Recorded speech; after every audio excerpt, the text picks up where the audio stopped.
Hi, and welcome to the podcast. I'm Jason, And I'm Jimmy. and you are listening to Full Metal Pod. So, how's your past week been since we last recorded? My past week has been pretty good. You know, still enjoying the new laptop. Just trying to find some new movies to watch. I've been trying to make every weekend like a new movie day. That makes sense. What movies have you managed to find? Well, yesterday I watched the movie Love and Monsters with Dylan O'Brien, and one of my friends posted on his Instagram. He said it was a pretty good movie, so I decided to check it out. You can't really beat $6 for a new movie, so I enjoyed it. I would definitely recommend Love and Monsters. It has some pretty cool looking monsters in it. I'll have to give it a shot then. I can't think of. Yeah, I don't think I've ever heard of it or I'm familiar with it, so that would definitely be an interesting thing for me to watch. I think it was supposed to be released in March of this year, around when the pandemic started, like really kicked off. So I believe maybe they didn't do any advertising for it because they knew that it wasn't going to be able to hit theaters. And then I know it went to early access, and now it's kind of just in like that regular um, rental price of around $6. Gotcha. Cool. Well, if it's that cheap, then I might as well give it a shot. I'm always looking for interesting things to watch. Yeah, and it's Dylan O'Brien in it. I don't know if you're familiar with him. He's in those Maze Runner movies, and he got hit by a car, I believe, making the last Maze Runner movie, and that's why it took so long to get out. And he had to like a whole bunch of recovery was involved, and people were worried he wasn't going to be able to act again. So it's really cool seeing him in new movies and still kind of playing this action character. But every time I see him, I do think about, man, that guy was hit by a car in a stunt thing on the movie Maze Runner. I guess at least he got back. I had no idea. Like I knew Maze Runner was a film or a series or something, but I knew almost nothing about it. I didn't bother to see it or anything. The YA stuff is just like whatever. But yeah, I mean to me anyway, I think Hunger Games might be the only young adult thing that I really got into at any point in time. But yeah, I man, if he bounced back from a car accident like that, like not just a car accident, but like being hit by a car, man, my hat's off to him. Yeah, it's really exciting. I actually know him from the TV show Teen Wolf on MTV because I'm a big, if there's a werewolf in anything, I'm down to watch it. I'm a big fan of werewolves. So if there's a werewolf in your show, I'm probably going to check it out and then be a fan of your show. So any producers out there, if you want me, throw a werewolf in your show. But that's where I know him from. Ah, okay, cool. Well, I'll give this movie a try then. Maybe this weekend, maybe next weekend. Since I've got like a 4 day weekend next weekend, I'll probably do it next weekend. But hey, they'll still be giving me something to do. Dog and I can just sit and watch it. Yeah, next weekend is next week is Christmas. Christmas Day. I didn't it's dawning on me slowly. Yeah, it's kind of hard to realize because it just seems like at this point in time, all the days kind of run together. But yeah, it's Christmas. It's a new holiday, I guess, and a lot of us are going to get 4 day weekends, 3 day weekends, whatnot over it. Um, you know, it's to me actually. I mean, it's nice to take a break, but at the same time, it's just kind of weird because working from home, it's like you sleep where you work, where everything. So it's just like it seems like everything's kind of run together, and then we're kind of in a lockdown again here in the Bay Area or in San Francisco anyway. Some I think a few of the counties aren't, but yeah, so it's just like whatever. Yeah, I feel like I haven't gotten my dose of Christmas in cuz you're usually out and about going Christmas shopping at the mall or going to stores, and you hear Christmas music and you see Christmas tree displays and sweaters. And this week is the first week that I actually put on a Christmas song. So I'm very late to the party and getting to the Christmas mood. I haven't watched a single Christmas movie yet. You have me beat. I have now. I did get a Christmas tree, and this is the first one I've had in like a decade because I just never bothered to do Christmas trees for a while. I don't know. I just it was just one of those things. Like once I moved out and everything, I just didn't care. But now I'm like, you know what? It's been such a crummy year. Let me do something kind of festive. With staying home and no travel and all that stuff, and just the stress of everything and hearing the news all the time. So I'm like, you know what? It's been a crummy year. Let me do something like nice. Let's be the first year in a while that I've done a Christmas tree, but I have not listened to any Christmas music yet, and I think I need to do that. I realize I only really like, was it like four Christmas songs, and the rest I I mean I'll listen to them, but I could care less about them. It's like Last Christmas I enjoy, All I Want for Christmas. I like Feliz Navidad, and maybe it's only three songs. I guess it's only three really Christmas songs. I like those, and I try to find different covers of those songs, and that makes up my Christmas playlist. Gotcha. Yeah, I think now I should take it back. I have heard Christmas music this year, but I have not played Christmas music this year, either through TV or somebody playing it in their car when they drive by or something like that. But I have not played it on my own. But yeah, I think it would be a good, nice little holiday cheer. Maybe when I put up my mini tree, it's like only a 4 foot tree and it's pretty easy to put together. I did get some like lights or whatever, but yeah. So it's not like a massive tree. I could probably knock it out in 10 minutes. But hey, that's like what, two Christmas songs? Yeah, unless you do that thing, I always see it in movies and TV shows. Have you seen it where it's like people stringing popcorn and they put popcorn on their tree? I've never seen it in Hmm. real life, but I've seen it. Maybe you could do that. String some popcorn together. It's like eight songs. I've never seen that done in real life either. I don't know if that's like an actual thing or maybe it was something that was done like 70 years ago, but it's just kind of become a trope that everybody still follows. But yeah, I don't like we've never done it. And I don't know anybody who's ever done it. And so yeah, I don't even know if that's a real thing. Yeah, I've been to people's houses during Christmas time and seen their trees, and I've never seen anyone have the string of popcorn, but I see it all the time in TV and movies. Yes. I like whenever I see stuff like that, not even just that, but just in general, I always assumed that maybe at one point in time it was a thing, or maybe it's like a very regional thing. Like maybe it's something they do in New York or California or whatever, and it's just not something that ever made its way over to Texas or the Midwest. So Yeah, and I've never seen. So I figure that it's you pop popcorn and then you kind of string it yourself, because unless it is a regional thing, because I've never been to the store and seen like popcorn on a string for your Christmas tree. And if that's not a thing, then we should make it a thing. And next year we jump on the market of selling pre-strung popcorn for Christmas trees. but maybe that's the fun, actually popping the popcorn and putting it up and whatnot. Like maybe you're just ruining the fun by buying the pre-made stuff. I don't know. Oh, is it like a family bonding thing? Like we sew the popcorn together and we talk? Sure, why not? Like, makes as much sense as anything else. I don't understand how anybody else would just enjoy running a needle through popcorn. So maybe it's the family bonding that makes it nicer. May that could be. Then I guess I revoke my selling of the pre-strung in honor of keeping families to have conversation. Yeah. Speaking of which, speaking of holidays, uh, I did you catch SNL this weekend? Yes, yes, I did.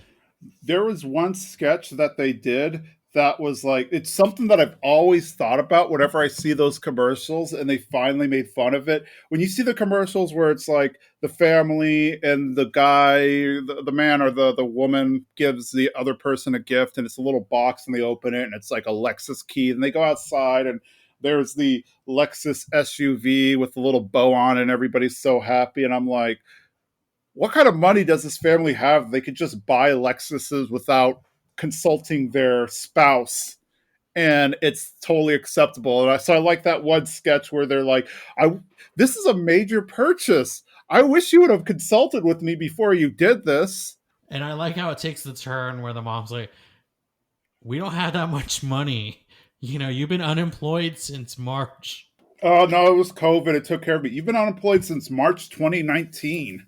Oh man, yeah, it does make you real. Like, think about that. That a car is a major purchase. The only way it makes sense is if you're so rich that dropping 40, 50 grand on a vehicle for a holiday on your spouse is not a big deal. That's the only way it makes sense to me. So realistically, when we see those commercials, it should be like Jeff Bezos or like Elon Musk giving, I guess, whoever they're with at the time a car and be like, "Yeah, this is like nothing to me." Yeah, it's like, happy Merry Christmas, honey. I got you 5 years of debt. Yeah, basically. So you got to make a payment for the next 5 years. And then, like, what if it's not the right car? I mean, there's a whole bunch of times where I'm like, I like that car or that's cool. But realistically, I'm like, I probably wouldn't want to drive that for 5, 6 years. I just like it. Mm-hmm. I guess you could lease it, but still, it's not cheap either. Yeah.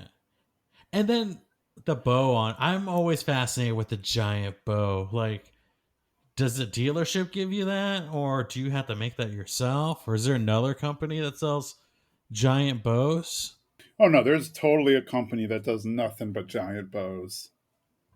I, do you think they're just waiting for Christmas? They're like, we can't wait for Christmas when all these irresponsible spouses buy their loved ones cars. Yes. Yeah. And I think it's the same company that prints those giant novelty checks. Oh, okay, makes sense. That company's like, we're waiting for fundraisers, spouses buying their significant others cars on Christmas, and rich people's sweet 16s. Exactly. That is their entire bread and butter. Man, oh, I kind of miss that show. Thinking about Sweet 16s, that MTV show, was it My Super Sweet 16 or something like that? Yeah. Oh, it just it's very like it grounds you when you're like, oh, I think I have problems, and you see how these other people react to their small problems, and you're like, my life is good. Mm-hmm. I think we need more of that Yep. now. Bring that show back to lift our spirits. Yeah. Well, I guess we can try to lift everybody's spirits talking about Full Metal Oh, Alchemist. definitely lift This mine. year this Yep. this time around was not as grim, so hey, that's the start. Yeah, yeah, but not devoid of action though. Yeah, there's a few things that went on. So let's jump right into it. So let's see. Today is episode 17 of the podcast. Man, we are just running right through this. We're going to talk about episode 32, the Fuhrer's Son, and episode 33, the Northern Wall of Briggs. So let's first talk about the Fuhrer's Son. So the brothers are searching for Xiao Mei because they figure if they can find the cat, they can find Mei Chang, and then Mei Chang can tell them all about alchemy, and alchemy could, one, give them an ability to fight against the homunculi, but then two, maybe give them some answers on how to get their bodies back. We then see a transition to a train station where Mei Chang is, and she's walking around with Xiao Mei, and they bump into this elderly woman and have a brief conversation, and Mei Chang mentions that she's from Xing. The lady notices Xiao Mei as Mei Chang boards a train with a guy who's in kind of a robe or a hood or cloak, whatever you want to call it. And then we kind of glance really quick to showing Scar trying to escape underground with another cloaked man. We jump to see Kimberly in Central, and he is with his team trying to figure out where Scar may be headed. They determine that Scar is heading west, and so they start getting the people who are stationed in the western area to kind of give them some intel. We see Kimberly getting ready to head west as well to gather that intel in person. And then Kimberly walks past the old woman that we saw in the train station earlier. And as she passes by, he kind of notices that she's suspicious, but he doesn't really care because it's not his concern. We see Maze Hughes' grave, and what Mustang is standing there and waiting. The old lady shows up, and they just have a quick conversation, and then all of a sudden, Mustang's able to put together that the old lady is actually General Grumman in disguise. General Grumman says, hey, I know you wanted to meet in front of Hughes' grave, and since you sent a secret message to get me, it must mean that this is very confidential, so I figured I might as well wear a disguise. So they start discussing a little bit. Mustang kind of brings Grumman up of everything he learned, such as the senior military all being in league with this grander homunculi or grander creator of the homunculi, as well as the Fuhrer himself being homunculi, and pretty much everything the government and the military is doing is being orchestrated by somebody higher up. So basically, nothing is as it seems. Grumman brings up that General Raven asked him if he'd be interested in a corps of immortal soldiers. Grumman responded by saying, hey, immortality is impossible, so whatever. And this effectively resulted in Grumman being transferred to East City and effectively being demoted. They then talk a little bit about Lior and how Full Metal was able to expose the false prophet and everything, and that naturally caused a little bit of an uprising. Then the East soldiers got involved, and they were able to kind of, slow things down and kind of calm everything down and get a good control over everything. Then Central soldiers showed up. They dismissed the East soldiers, and things just escalated from there. And it just became bloody. The fight became terrible. It was just a mess. Not necessarily to an Ishval scale, but pretty bad. The let's see. So from here, Mustang is trying to get Grumman involved because Grumman would be a useful ally in this issue. Obviously, he doesn't have a lot of them, and then the few allies that Mustang did have were all distributed to different stations. So Grumman might be one of the last senior people he can trust. Grumman is now kind of happy to hear this because he is looking for a chance to kind of shake things up, and this is finally the opportunity that he has. As Grumman's getting ready to leave, he notices a picture of Xiaomei that Mustang is carrying. We join the brothers at the archives. They are trying to learn more about alchemy. They've kind of given up on finding May and said, hey, maybe there's just something documented that we can just read through or get some information or at least get a clue. We see Armstrong kind of sneak up on Ed, and Ed falls back, but then Armstrong tells him that he's there to run an errand for Mustang. Apparently, Mustang heard from somebody. We know that that somebody is Grumman, that they saw Xiaomei with a girl heading to the train station, and they were heading in the direction of north. So the brothers are like, oh, cool, that's great. Well, Ed's like, hey, that's great. That gives us a clue. All we have to do is head north. So we then jump back to Scar. Not much happens. Scar pretty much gets quartered on a bridge, so there's soldiers on either side, and he jumps onto a train as it's passing by, using the smoke of the train as a screen. Al is back in the laboratory or the archive researching alchemy, and he runs into Salim Bradley, the Fuhrer's son.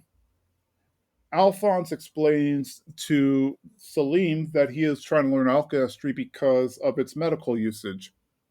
Obviously, that's not true, but he didn't want to tell the little kid that he was trying to figure out a way to fight homunculi or get his body back. And of course, Salim is just super excited because he knows that Alphonse is the brother of the FullMetal Alchemist, and he's just a huge fan of the FullMetal Alchemist. Edward runs towards Al to say, hey, we've got this lead, let's head out. And Salim is just super excited to meet Edward, and he calls out Edward for being small, and of course this pisses off Ed, and he kind of makes a threat towards Salim, not realizing that it was Salim, the son of the Fuhrer. And so obviously this results in Salim's guards pointing guns at him. Well, Salim calls them off and says, hey, this is fine. The brothers are invited to Central Mansion and are waiting with Salim and his mother, just kind of chatting because Salim is just a huge fan of FullMetal Alchemist.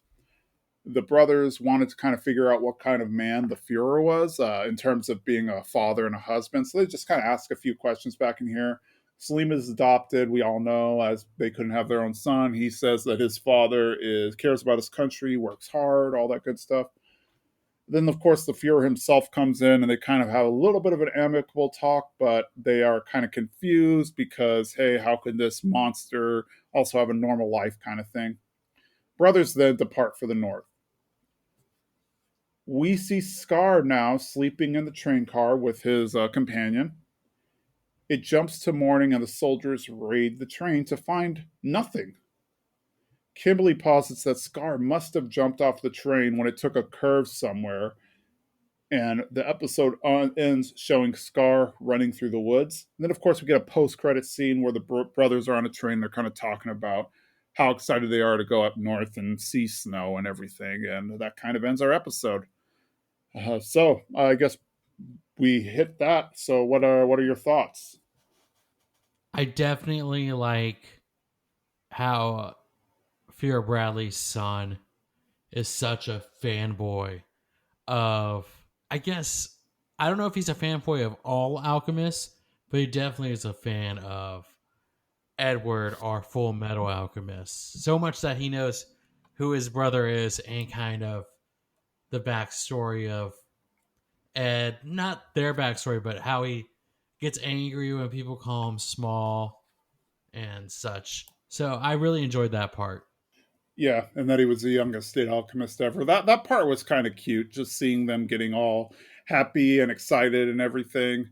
Uh, it definitely was him fanboying over Ed, and you don't really see that happen all that much, just in general. You do see some people who are like, "Oh, that's the Full Metal Alchemist" or whatever, but just aside from like Mei Chang, you don't see a ton of fanboying, or I guess in her case, fangirling over Edward. So that was kind of fun to see. Yeah, I really enjoyed kind of seeing that, and that led us into the brothers going to Fear Bradley's house for tea. It felt so formal, them going over there. It Mm-hmm. wasn't just like a casual visit. It almost seemed like after Ed threatened threatened him that the guards took him to their house, which is weird. If you threaten someone, usually you don't want to take that person to where you live. Yeah, that is a very interesting choice that the guards made. Like, hey, you threatened this family, so let's take you right to them. It was, and it's I know it was trying to give us a glimpse of like, oh, Bradley has a family too, and there's this other side to him, but it just felt so rigid to me. Like it wasn't like we see pictures of the family together and the house is kind of very homey. It almost felt like another office in the in Central. It kind of did, though. Maybe they were just like in the sitting room or something, so they weren't in the main like living area or anything. Maybe, but yeah, it did definitely feel like they were sitting in like a waiting room or something like that, like they were waiting to get their teeth pulled by the dentist or whatever. Yeah, and it then yeah, Bradley comes in and he's kind of like, oh, what'd you expect? Me not to have a family? Or there's people waiting for me to come home too, just like you. And it makes Ed think about Winry and all the people back at home. And it's just I don't know. It just didn't I understand where they're going with it. Like Bradley has a family too. But it just didn't connect Hmm. for me that there it's like parallel. Yeah, I can agree with that. Bradley, it did seem kind of fake a little bit. I don't know. Maybe it's just because of what we know. Like because we all know that he's not a good guy really deep down, that it makes us like more suspicious, if you will. But yeah, it just doesn't feel it felt awkward, I guess. Yeah, a part of me wanted to be That whole yeah. interaction. Like a part of me wanted it to be because Bradley brings up that their son is adopted, and his wife says like they tried to have children, but they couldn't have children, so they ended up adopting. And there's a little bit of me that wants to be like, oh, maybe Wrath wants more than whatever father's plan is. That he wants to be human, or like as we see in Greed, how their two are fighting each other for who is dominant. Maybe who Rathan is the person inside him, Bradley? Is that his name? Or is it like someone else? No, so Wrath and Bradley are the same person. Wrath is like his homuncular name, and then Bradley is like the name humans, regular people know him So we by. don't know what his name was before he became. No, because he even says that he didn't know what his real name was uh, beforehand. Like he just had a number, and then once like that experiment succeeded and they injected him with the philosopher's stone, they that's when they kind of gave him the name and they said you're now Fuhrer King Bradley or something like that. So it's like everything about him is fake. Like he granted everybody who was part of that program was fake too. They purposely were trying to create a leader for the country, but really just to be kind of a puppet leader, if you will, because they don't really have any power. If you know, they're just there making things look good for father. Yeah, I wonder if there's a piece of him, like the humanity side, where he longs to have this normal life. Or not longs to, but there's that little bit of human in him that's like, you need to have a family and you need to have a child. And that's kind of why he's assembled this. And like, not that he's losing control, but maybe there's like a little bit of him that wants the humanity of it all. Yeah, I don't think you're wrong. Like I think there is a part of him that definitely does want to be human, or at the very least wants to keep images up. Yeah, I mean, this episode is called "The Fuhrer's Son," I believe, right? Hmm. So it just, I don't know. I guess it could just all be a big con, this family, and just to keep up appearances. But I do believe maybe Wrath wants something different, maybe unconsciously doing this, because it doesn't seem like he's a very stoic father, like very away from his child. The few interactions we've seen with his son, he's been very like hands on and very like, tell me about your day or read your essay, or um, I want to, the little time we have together, I want to hang out with you. Even though at the end of this meeting they had, when he leaves, his son gets very sad, like he's always working. Yeah, there is that part too. It is just weird seeing this villain who is a normal, or who is a villain, and nothing about him's normal. Just kind of have a somewhat normal life. It is very weird. Yeah, it's almost meant to throw us off. Like we want this thing for him, and we want him to kind of, we see him with his family, so we want him to switch sides, but maybe it's just all to put this front up, so to disguise his real plans, because maybe he's just a homunculus, like with no real purpose other than to fulfill father's orders. Yeah, I think so. Like they mentioned, the son being adopted makes you kind of wonder. And he says that they couldn't have children of their own, so it makes me wonder if that's like a side effect of him being a homunculi, that he's not able to have children.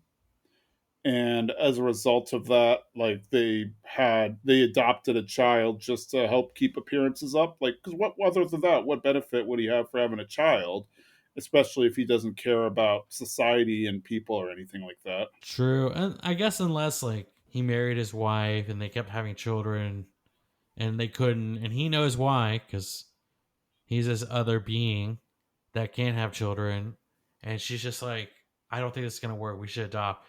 If you, I feel like at that point, if you're having trying to have kids for a long time and one of you brings up adoption and the other one just shoots it down, it might be a red flag. True, that's a very good point. But I think that's all one part of the episode, and then the other part of the episode is General Grumman, who at the beginning of the episode we see May bump into this elderly woman who sticks out way too much. And I would, at the end of that scene, I was just like, oh, just a weird elderly woman, I guess. And then we find out that that's General Yeah. Grumman in maybe the worst disguise ever. Yeah, I think like Kimley saw right through it. So, but I get he was just like, it doesn't concern me, so he moved on. Yeah, I love how Kimley is just like, I know that this is definitely something up here and person in disguise, but I don't care. I got my own mission to go with. Yeah, that was pretty much it. He's just like, I've got my own things to deal with, so I don't care what this person's up to. And that also brings me up like Kimley just got out of prison for murdering high level officials, and now he's kind of running Hmm. his own task force. Yeah, that is weird because you would think the soldiers would be feel a little iffy about that, but they're also probably just loyal to their jobs, so that's why they're going through with it. It's so interesting seeing kind of these two different sides with Mustang's team that he's put together, and it seems like they're always suspect of what's going on. They're kind of always have their ears to the ground. I don't know, is that the right saying or not? But they're always on guard. And then you see these other soldiers who are just kind of like, "Yes, Gimli, we're on it. We're doing this." No one's kind of like, "This is very suspicious that this murderer is now in charge of all of us."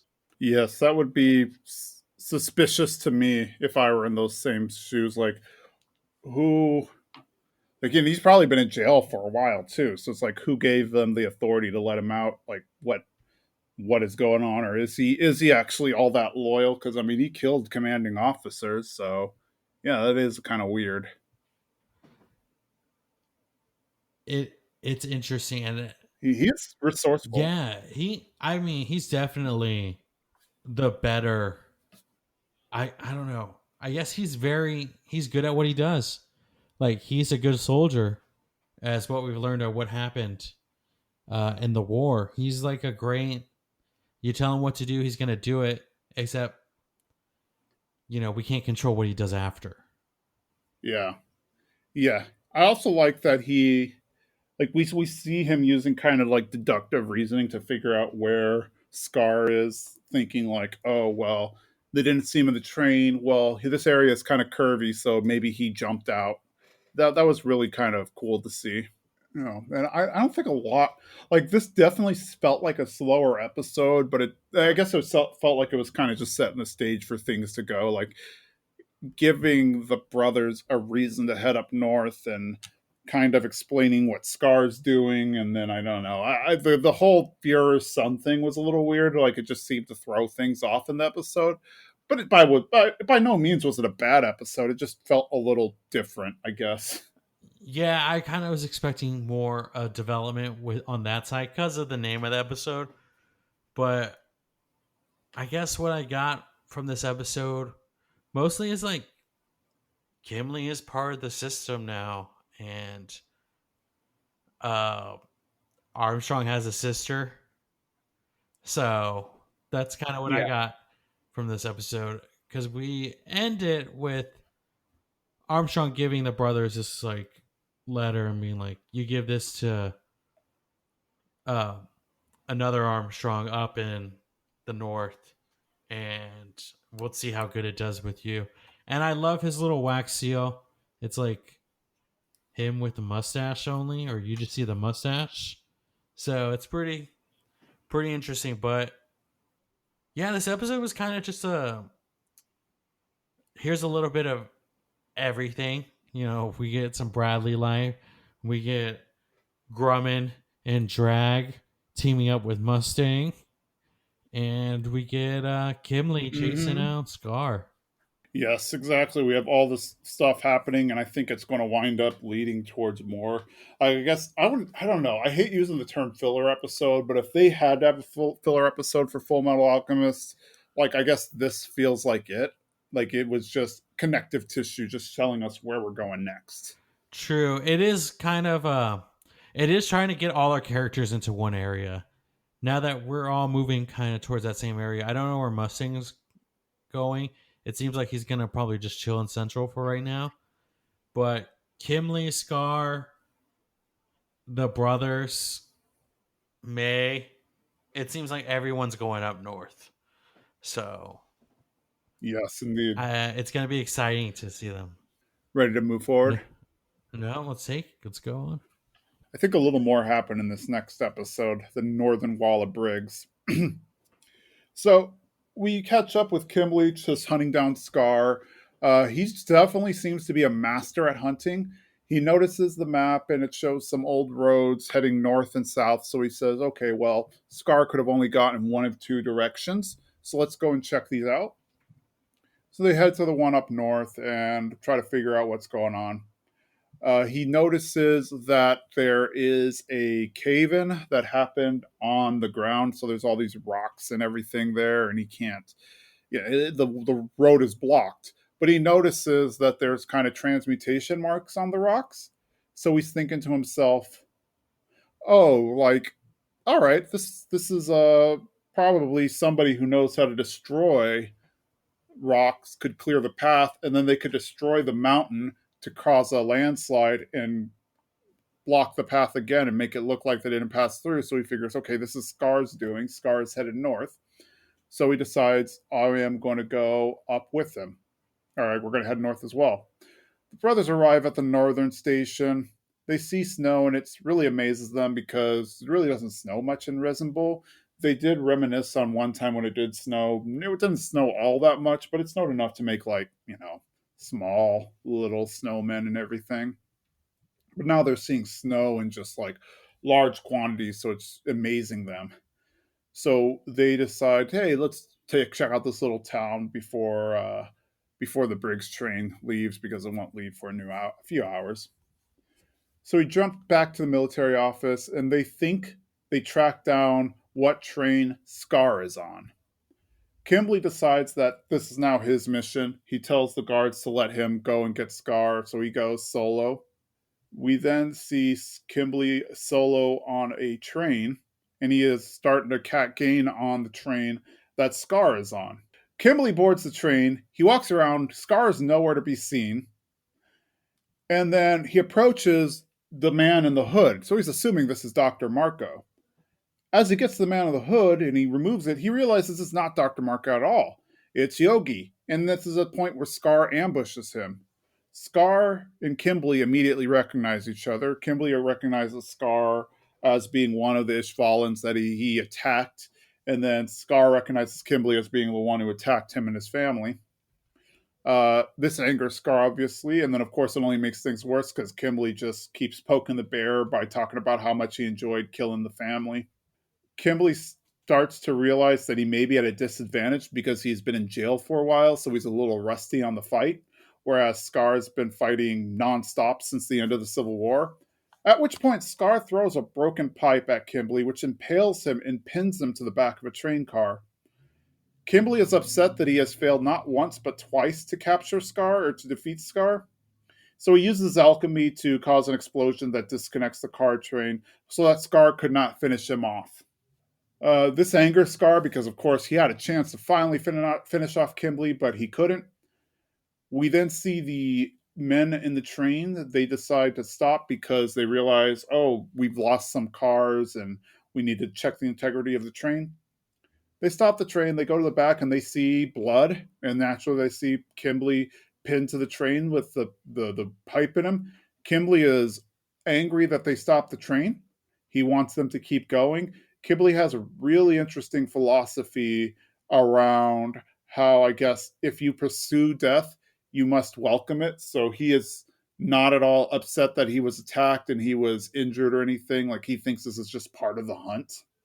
Let's see. So then we jump forward a little bit. Scar took Yogi to distract the military while Marco is actually with Mei Chang. So Marco and Mei Chang are traveling by foot up north at this point in the snowy area. And Marco mentions that, hey, the cold air is upsetting his face because he just had the explosion or had that thing that Scar did to mess up his face to hide it.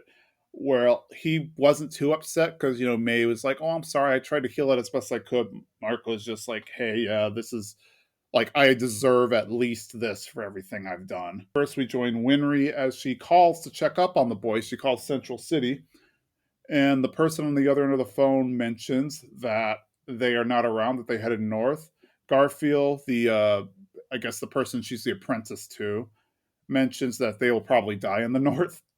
Ed and Al hitch a ride on the back of a car to the northernmost part before they'd have to go on foot to get to Fort Briggs.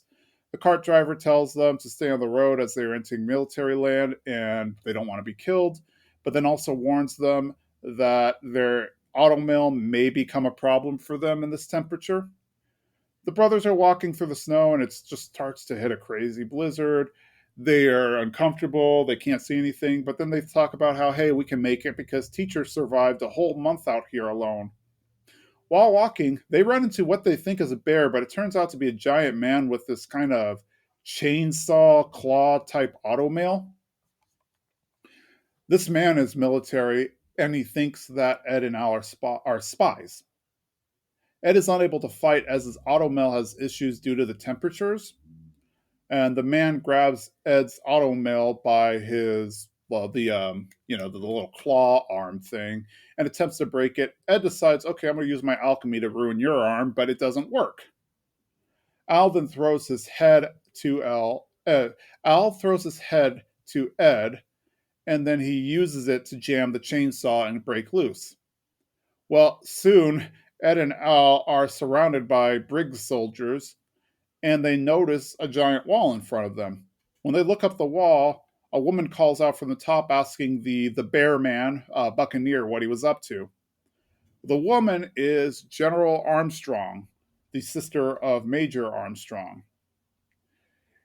The brothers try to say, hey, we're military, and then I'm the FullMetal Alchemist, and she's like, hey, anybody can claim that they're that. What proof do you have? The soldiers search and they find the letter with the seal from her brother, and she just rips up the letter. She doesn't even bother to read it. She just says she trusts her own instincts.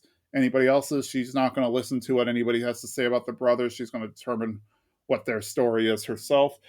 They are brought into Briggs Fortress, and that ends the episode. So, what are some of your notes there? I was hoping that Armstrong's sister would look like just a female version of him. So, a little disappointed. Yeah, she is like normal size. She's not giant like what we see with Armstrong. She's just like a normal sized woman. But then the other thing is that she is definitely way harsher than Armstrong, the Armstrong we know. Yeah, it's she is probably the opposite of him. He is big and very loving and friendly, and she, I guess because of the weather she seems a little colder, and she's more petite, and she has this fierceness in her eyes. Yes, she is hardcore Nick. She outranks him too because she's a general and he's just a major. So, I mean, she's older also, is what they mentioned. So maybe she just had more time, but she's definitely more of a fighter than he is.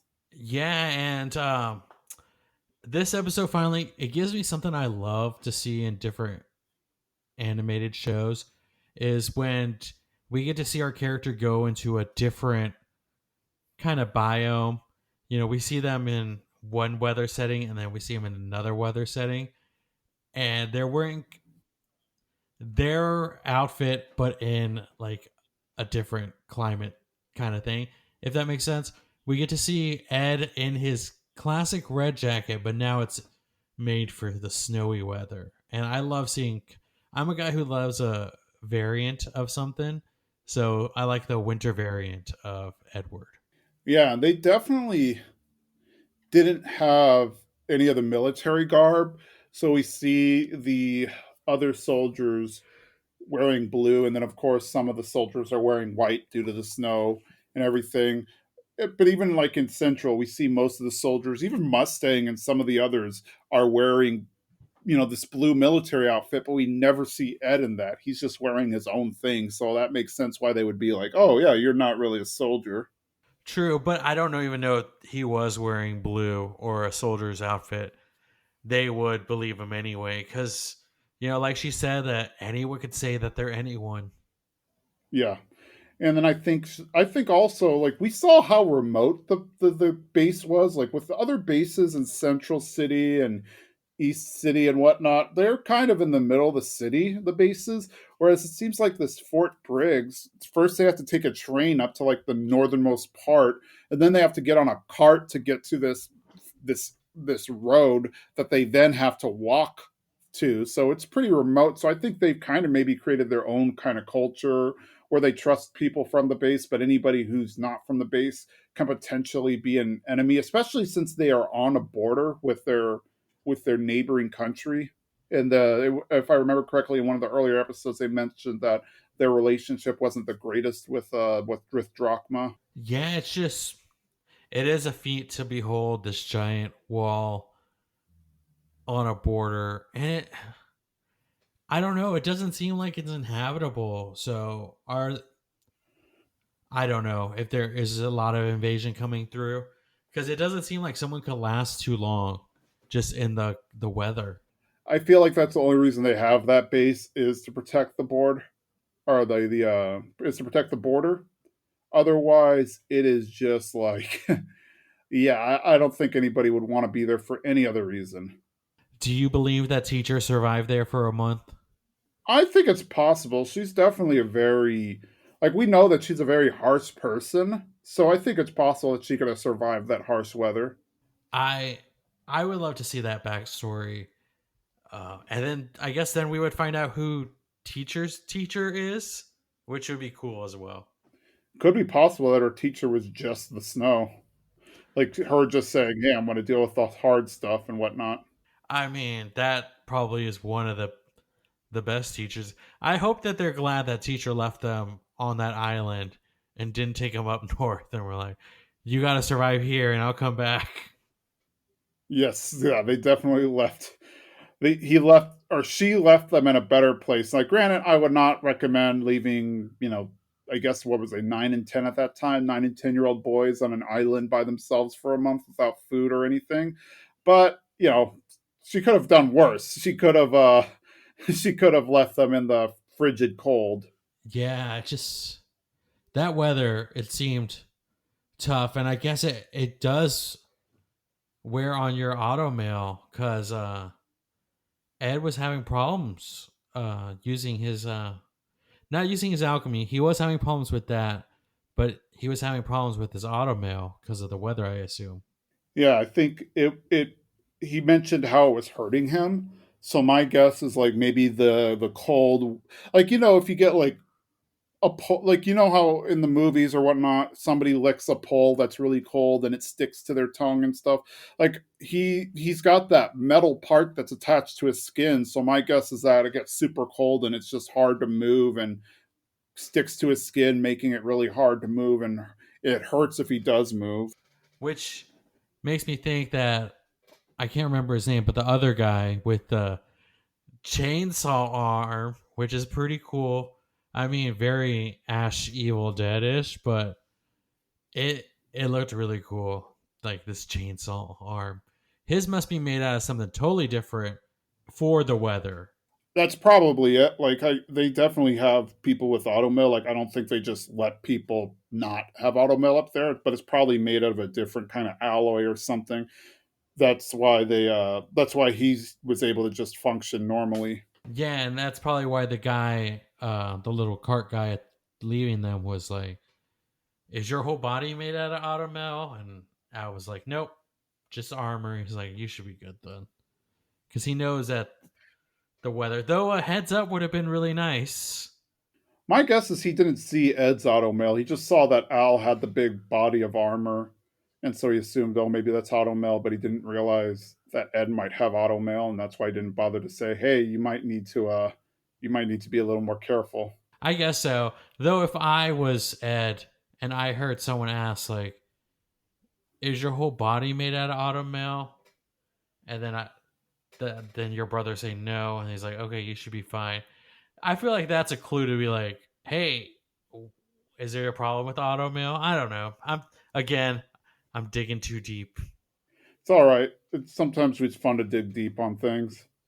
I don't know. It's weird to think like I guess maybe just not a lot of people go that far north too. Like it seems like all that's up there is Fort Briggs. So maybe that's why nobody ever warned them about, hey, you should check out your auto mail before you go up there. True, but I guess I don't know unless they station all those people out there all the time. Well, they were pretty close to the wall. Now that I think about it, they didn't know how close they were to the fort Yeah. until the snow cleared up. Because I at the beginning I assumed that they got caught in the middle, but after the snow clears up, they're at the front door. So it makes sense that there be guards there. Yeah. Well, we also don't see really how far they've been walking or how long they've been walking. We just kind of see that they've been walking for a while and a blizzard happens. So for all we know, they've been like walking for 3 hours in the snow. I did think at one point Ed was gonna go inside Al's armor. I don't know if that's too weird, but I thought maybe the elements were gonna get to him, and he was gonna have to like get in the armor. Is that weird? No, I mean, because he's hollow inside. I don't even know that Alphonse would feel it. So I don't know. I mean he's put May inside his armor and other people. That one Chimera girl from a few episodes yeah, back. I don't know, but I don't know. It just sometimes it feels weird. I know they're not like humans, but it does feel like an invasion of space. But I guess Al doesn't really feel it that way. I don't know. Like, my guess is he doesn't mind. It's like if it's forced on him, he doesn't like it. Like when they just jumped into his body, not the homunculi, the chimera. But like he had no problem putting Mei Chang in there and whatnot. So I'm sure if like Ed was super cold and was at risk of dying, then he'd say, "Okay, yeah, jump in here, Ed." Though I don't know if that would have been much better, but who knows? Yeah. Yeah, true. And then we have this all happening, but then on the flip side, we have the Kimberly Scar battle we've been waiting for one episode. Yes, and it was kind of disappointing that it ended so quickly. True. But then Kimberly does say, like, I've been out of practice as fighting wise for a long time, and Scar's done nothing but just practice in a sense of like him always trying to, him getting revenge is him honing his skills in a sense.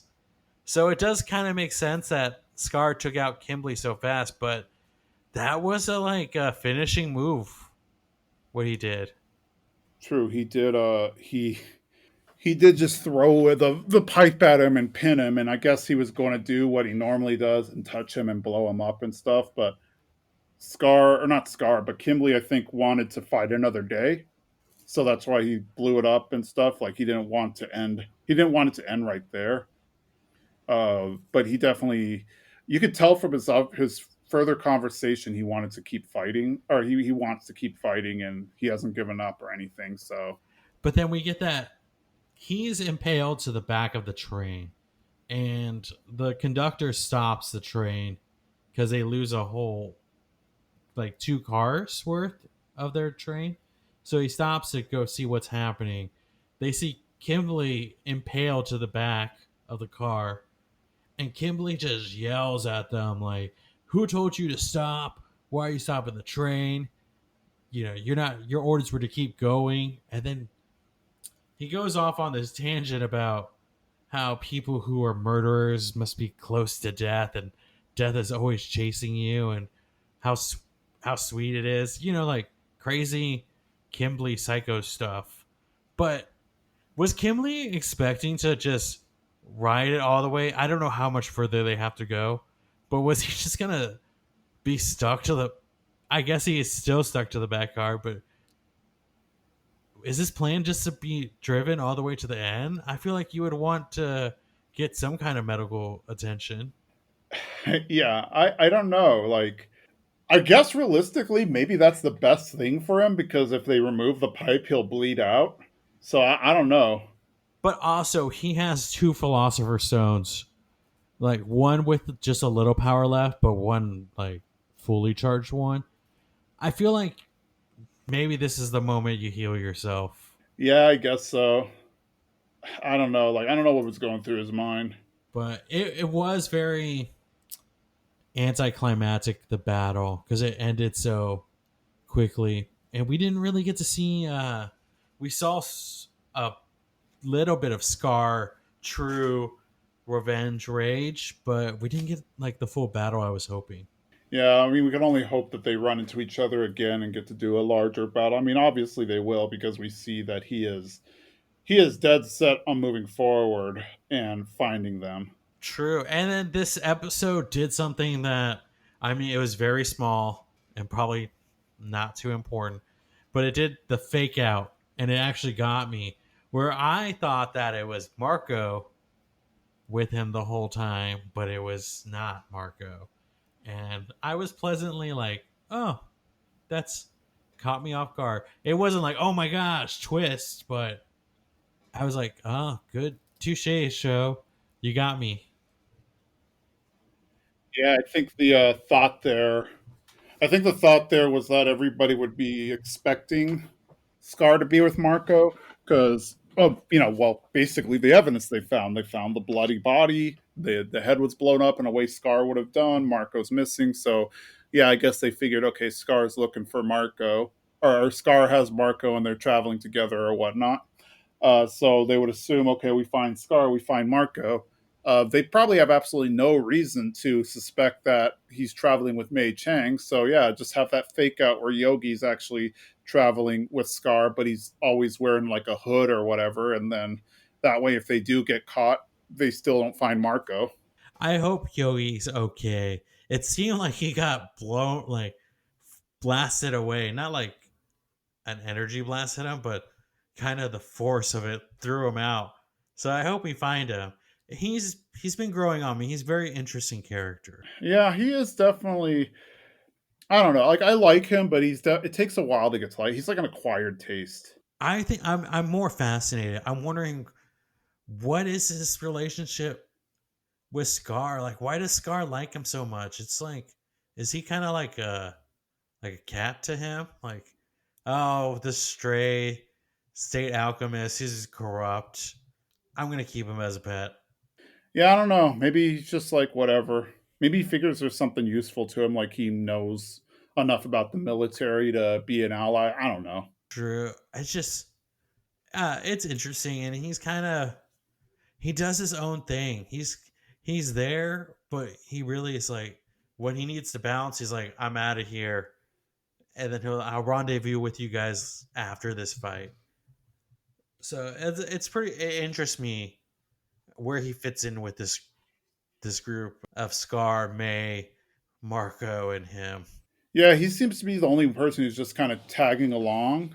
Yeah, he doesn't seem to actually have a purpose. He's just like tagging along. True. Well, I guess his purpose came in this episode, whereas to be a decoy.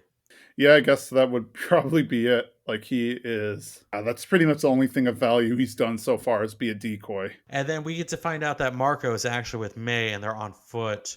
Or they weren't always on foot, they were on train, but, going two separate ways. And we see that Marco's with May and they're now on foot. And we get to see his face. And he's talking about my face still hurts because it's still healing and the wind hits it. It stings. And May's apologizing. She wish she could have done more. And Marco is like, no, I deserve this for what I've done. I know Marco has done pretty horrible things, but I really want a redemption arc for him or some kind of redemption for him. I think he's trying to make amends. Yeah, I think so because he definitely seems to have acknowledged what he did was wrong. He also seems to like not be happy with it. Like he was just following orders, and once he realized what he was doing and how terrible it was, that's when he left the military. Yeah, he seems repentive to me and he seems to have understood uh, the what he's done and kind of what it's led to and at what cost it took. And him helping that village out with, I mean, with the Philosopher's Stone, but What are you gonna do? You already created Philosopher's Stone. At least you can do good with it. He's trying to do what good he can. So I hope, even if it's in some kind of last minute thing, I hope he gets some kind of redemption. Yeah, I agree. He definitely needs a redemption. But now everyone is up north, so I'm excited to see kind of what's going on. Are we gonna get a new team? Because we kind of met some new soldiers, and are we gonna form a new kind of little group, like a second squad? Yeah, maybe. I because Ed and Al, they're in the new fort and they're away from Mustang, so they don't have that line of support. They're with completely new people that they probably never met before. And then we also see that Scar and Yogi and Marco and Mei Chang are headed up north as well. So at some point they're going to cross paths. So and of course Kimberly's on his way up there as well. So and he's working for the Homunculi. So who knows what's going to happen next? So yeah, I think we're going to see some kind of allyship come up. I'm excited to I'm excited for some fresh blood, some new characters to kind of spice everything up and to take us to the next level. Yeah, I guess we'll have to see what winds up happening. But I think this definitely felt like less of a filler episode than the previous one. But it definitely did seem like a lot of exposition and just kind of setting the stage for things to come. Yeah, I felt like last episode was getting all our characters up north, and this episode is introducing some new Yeah, exactly. characters. Like the last episode was giving them a reason to head north, and then now they're actually there. And okay, now they've gotten, or they're close to, or they've got to their destination. So let's see what happens next. Yes. Oh, and my final note on this episode is I think it was last episode where I said that one of the characters reminded me of another character from an anime called Fairy Tale, Master Bob. Well, I changed my mind. We get to see Winry's boss again, and seeing Winry's boss definitely reminds me of Master Bob. I have not seen Fairy Tale in a while, but I think you might be right. I think I get what you're saying, though. Like, I think I remember who Master Bob is. If you when you finish Full Metal Alchemist, I recommend Fairy Tale. That's probably become Yeah. one of my favorite animes as well. But this character just reminded me of Master Bob. I just wanted to point that out. Yep. And it's done, too. Fairy Tale, I believe, is done. So you can, like, just binge right through it. You don't have to wait until they release new episodes or anything. Yeah, I think it's nine. No, I want to say more than 9 seasons, but it's like 2 movies, 9 or so seasons. It's good. They fly by real fast. Yes, they do. It's always nice when you can get a series that's already done because then you can just go right through it and not be like, oh, now I have to wait half a year. Like that's how I feel with Seven Deadly Sins. You get done with 24 episodes and you're like, okay, now I have to wait another year for them to make the next group. So True. That's how I'm feeling about Attack on Titan. I didn't watch the last season, and I hear that this season is going to be their final season. So I'm going to just wait for it to all be over, and then I'm going to binge it all. that might not be a bad, especially if you know this is the final season. Just yeah, wait. Unless you have friends that you like to talk about the stuff in real time. Otherwise, yeah, just wait until it ends. True. But yeah, that's kind of my thoughts on this episode. Same here. I guess that's that for this, and I guess we hope to see you guys next Tuesday. And you listen to this episode when it drops at 12:30 Pacific time. And yeah, thanks for listening. And as always, I've been Jason. Jimmy, Have a great day. bye.